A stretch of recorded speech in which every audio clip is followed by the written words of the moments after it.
Bom dia, boa tarde, boa noite, meus queridos. Aqui é o professor Rafael para fazer a resolução da revisão. Muito bem, vamos começar. Primeira, por que podemos dizer que o circo pode ser considerado um ritual mágico? Bom, se vocês lembram, a questão do circo, sempre os personagens vão ter nomes de pessoas que evocam essas características mágicas. Por exemplo, Ícaro, daqueles que desafiam as alturas, Hércules, aquele que é o mais forte, o mago Merlin, no caso da mágica, tá certo? Então, o circo, ele vai ser considerado uma espécie de ritual, por quê?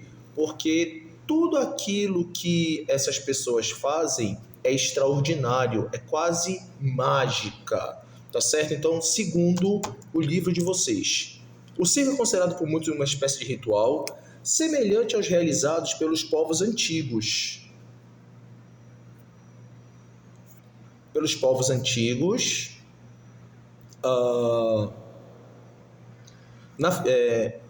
Nesse ambiente, o mágico, por exemplo, se aproxima da figura do antigo xamã, capaz de nos surpreender com seus conhecimentos secretos.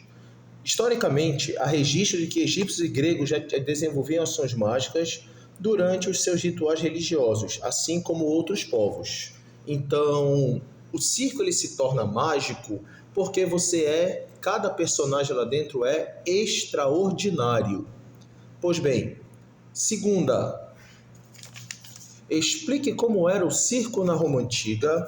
Aproveite, explique também o que foi a política do pão e circo e exemplifique, tá certo? Então vamos lá. Há 4.000 anos atrás, que é onde tem os primeiros circos e tudo mais, lá na Roma Antiga, vocês sabem que existiram dois locais. O primeiro foi o Circus Máximos, que era em formato de U, aonde você tinha a questão da corrida de biga e tudo mais, e o outro foi construído no centro da cidade depois do incêndio em Roma, que foi o Coliseu.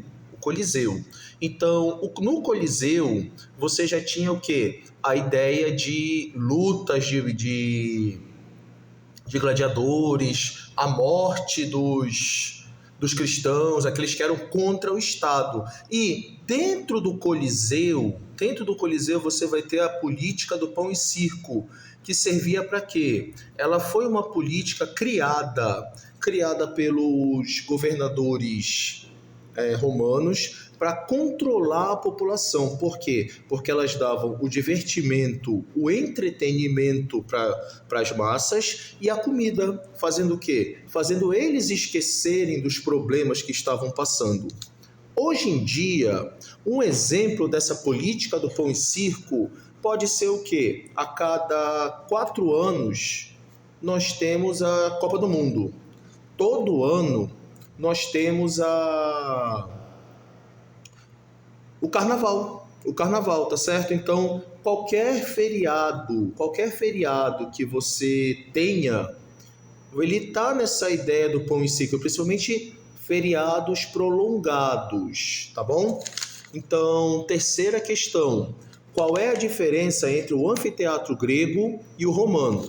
Pois bem, o anfiteatro grego, para construir a plateia, tá certo? A plateia, o plateion, ele precisava usar a encosta das montanhas para fazer o aclive, ou seja, a escada, tá certo? O mais baixo e o mais alto. Já o anfiteatro romano, por conta da questão das colunas e dos arcos, eles já não precisavam da natureza para isso. Então, eles podiam construir em qualquer lugar.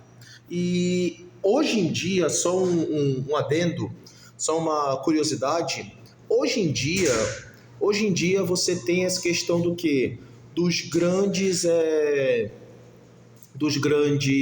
estádios que tem essa noção, que tem essa ideia do anfiteatro romano, lá do Coliseu, tá ok?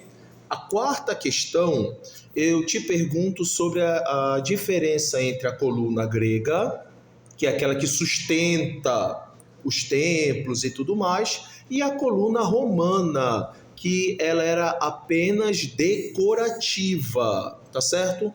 Então, assim, hoje em dia nós temos diversas construções que elas têm essa característica da coluna, ela ser apenas decorativa. Então, nesses locais, você vai ter a ideia da coluna romana. Já quando essa mesma coluna, igual aqui na escola, ela sustenta o telhado ou sustenta alguma coisa de fato, ela vai lembrar a coluna grega. Tudo bem? Então, vamos à última questão. O Panteão de Roma resiste até hoje, enquanto o Coliseu está em ruínas. Explique o motivo de tal afirmação. Vamos lá. Vocês lembram que lá no livro de vocês estava dizendo que o Coliseu ele se encontra em ruínas e tudo mais. E o que acontecia no Coliseu?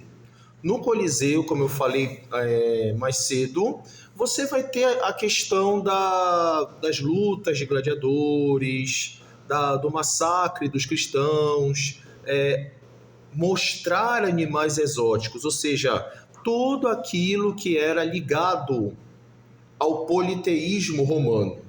Agora, o Panteão de Roma, que antes serviu como casa, como morada dos deuses romanos, durante a criação do cristianismo, a criação da Igreja Católica e tudo mais, você vai ter o quê? Você vai ter a transição dele dos deuses politeístas para o Deus cristão. Então, por isso que até hoje o panteão romano, ele ainda está de pé e, de certa forma, funcionando. Por quê? Porque ele é usado como um local religioso para o cristianismo. Então, aqui eu estou encerrando, desejando uma boa prova para vocês e tchau!